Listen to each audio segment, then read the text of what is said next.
Em Minas Gerais, aproximadamente 7.000 instituições de ensino públicas e privadas ainda não têm biblioteca. Os dados são do Instituto Nacional de Estudos e Pesquisas Educacionais Anísio Teixeira, o INEP, a partir de uma pesquisa feita no ano passado. Uma lei federal estabelece que até 2020, todos os espaços de aprendizagem devem ter bibliotecas.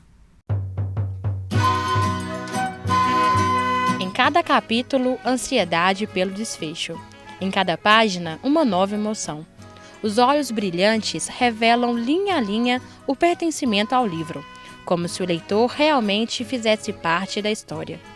Além de permitir uma viagem para o mundo imaginário, o livro é essencial para o desenvolvimento e autonomia intelectual. Por isso, ter contato com uma biblioteca no processo de aprendizagem na escola é fundamental. Para mim, contribuiu também muitos livros, têm uma moral muito bonita e também tem muitas lições de vida que a gente pode aprender lendo os livros da biblioteca. A biblioteca na escola é um dos locais mais importantes. Haja vista que a gente faz aulas na biblioteca, nós viemos à biblioteca para produzir textos, então a biblioteca é imprescindível na escola, é a alma da escola. A biblioteca é o caminho mais próximo que nós temos de trazer o mundo para dentro da sala de aula, trazer o mundo para a escola, porque tendo informações de todos os tipos dentro da biblioteca, a criança participa do mundo ativamente, cria uma criança crítica capaz de entender aquilo que está à volta dela, e o papel da biblioteca é esse. O Pequeno Príncipe, O Menino do Dedo Verde, O Menino Maluquinho e Chapeuzinho Vermelho.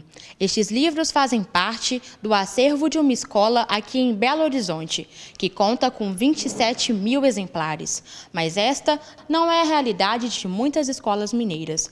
Das 17.000 escolas públicas e privadas em Minas Gerais, 7.000 não possuem biblioteca. O dado é de uma pesquisa feita pelo Instituto Nacional de Estudos e Pesquisas Educacionais Anísio Teixeira, o INEP, vinculado ao Ministério da Educação, o MEC, no ano passado. Descaso do poder público. Dentro desses 7.000 existem escolas privadas, mas as escolas privadas estão com índice melhor. O poder público é deficiente, seja o poder público estadual, municipal. Se você pensar que a biblioteca ela vai consolidar esse trabalho de escrita e de leitura que começa em casa, mas que se faz muito presente na escola, e pensar que essas escolas não disponibilizam desse local tão importante, as crianças, essas que não podem contar com esse recurso, elas certamente terão uma defasagem, né? E essas crianças que não podem visitar essas bibliotecas, elas vão ter uma leitura de mundo e uma leitura da escrita muito dificultado. De acordo com o Censo Escolar 2012, realizado pelo Instituto Nacional de Estudos e Pesquisas Educacionais, das 3.686 escolas públicas estaduais de Minas, 7% não possuem bibliotecas. Os 7% que faltam, não é que eles não tenham livros para os meninos lerem e estudarem. É porque, como não tem o espaço físico para ter ainda a biblioteca, nós temos em cada sala de aula o cantinho de leitura, que nós chamamos de cantinho de leitura. A lei federal que determina a obrigatoriedade de bibliotecas nas escolas ainda está longe de ser cumprida. Ela estabelece que até 2020, todos os espaços de aprendizagem públicos e privados devem ter bibliotecas. Todas as nossas escolas, com certeza, até antes de 2020, que é a exigência legal, nós teremos condições de colocar biblioteca escolar nos 7% que estão faltando. Infelizmente, pela realidade brasileira, eu acho que não. Inclusive, Minas não conseguirá cumprir essa lei.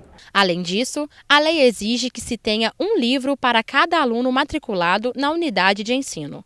Para um futuro próximo, fica a esperança de que as bibliotecas alcancem as escolas do país. Como que você imagina que seria essa escola se não tivesse uma biblioteca? Eu acho que seria muito sem graça, porque ele faz parte da vida. Eu acho que seria uma escola sem graça, sem cultura. E não ajudaria nas crianças que ainda estão aprendendo a ler a aperfeiçoar essa leitura.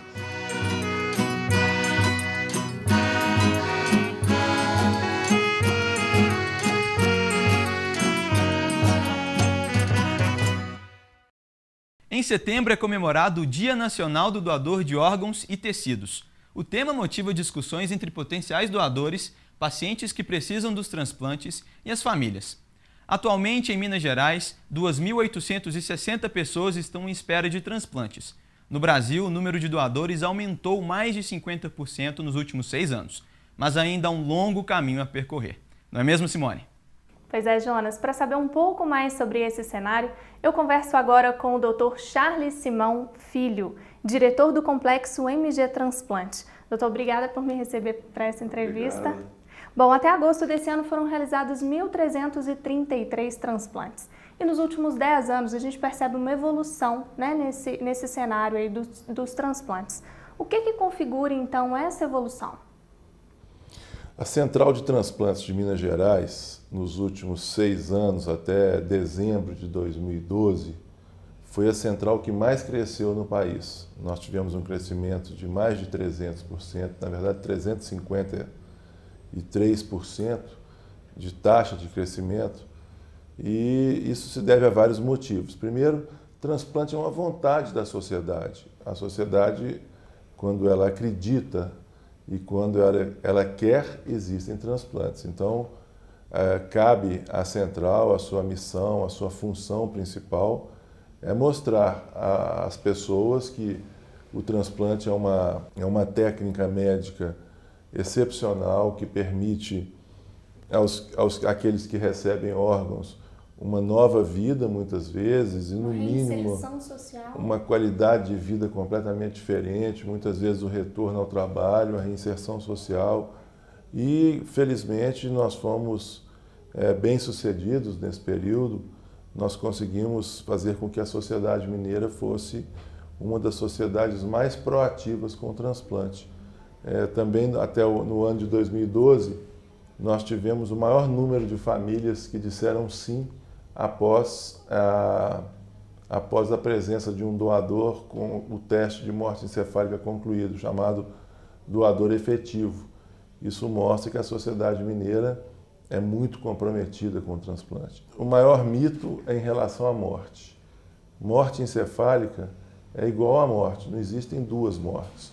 Só que quando nós usamos o termo morte encefálica, o paciente ainda está com o coração batendo e às custas de aparelhos que mantêm ele respirando e drogas que não deixam a sua pressão cair. Mesmo com todos esses recursos, um paciente em morte encefálica dificilmente vai sobreviver mais do que 48 horas. E nós temos justamente esse período para realizar todo o processo, concretizar o processo e realizar também a retirada dos órgãos. Existem 3 tipos de doadores. É o doador vivo, é aquele que doa, por exemplo, um rim para um irmão, para um cônjuge. Existe o doador em morte encefálica, que é esse a que nós estamos nos referindo, que é um paciente que está em morte encefálica, mas seu coração ainda bate e podem ser retirados todos os órgãos utilizados para transplantes, que são 2 pulmões, coração, 2 rins, fígado, pâncreas, além de 2 córneas. E existe também o chamado doador de coração parado. A gente usa o termo coração parado porque o doador em morte encefálica também é um doador cadáver.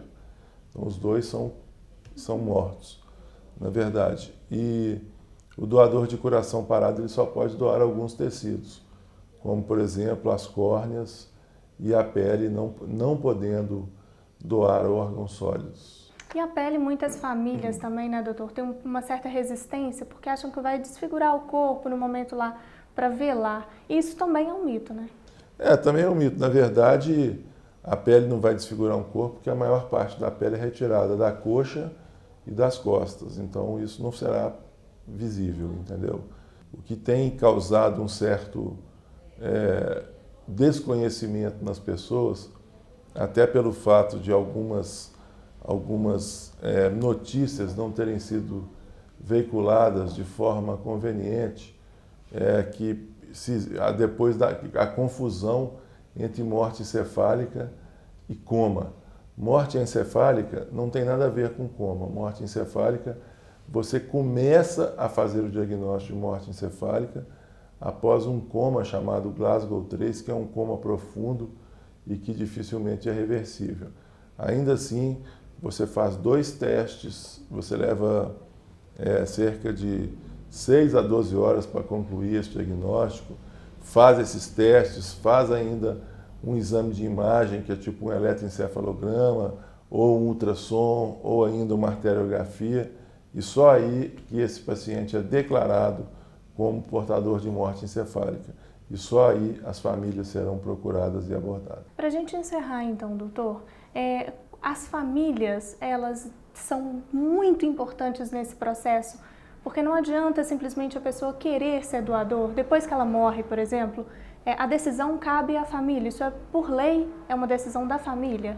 Claro, elas não são muito importantes, elas são totalmente importantes. As famílias, a vontade é delas, então por isso hoje nós dizemos que a única coisa que a gente deve fazer em vida é comunicar aos nossos familiares e aos nossos amigos que nós desejamos, em caso de morte, ser um doador de órgãos. Nós estamos já em fase de construção de um hospital, na verdade não é um hospital, é uma unidade dentro do Júlia Kubitschek, totalmente voltada para a cirurgia de alta tecnologia, para a realização de transplantes de órgãos em hospital público estadual no estado de Minas Gerais, o que é uma iniciativa absolutamente nova e muito bem-vinda, não só pela realização dos transplantes em si, mas pela capacitação de profissionais que vamos realizar ali.